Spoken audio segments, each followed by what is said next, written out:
ఇప్పుడు తెలంగాణ ఆంధ్రప్రదేశ్ రాష్ట్రంలో ప్యాకేజ్ స్టార్లైన శర్మిల పవన్ కళ్యాణ్ లాగే చిన్నోడు అక్కడ కొత్తోడు వచ్చాడు. వాడి పేరు తీర్మాన్ మల్లన్న. వాడి మీద అనేక రౌడీ సీటర్ కేసులు ఉన్నాయి.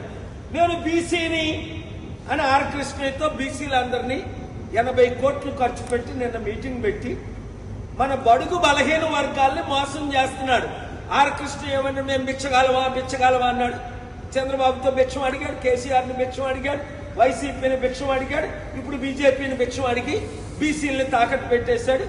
వాడి శిష్యుడే తీర్మాన్ మల్లన్న. దానికి రుజువే నిన్న తెలంగాణలో మీటింగ్. బీసీలారా మనం అమ్ముడు పోవాలా? 60% ఉన్నోళ్ళవి.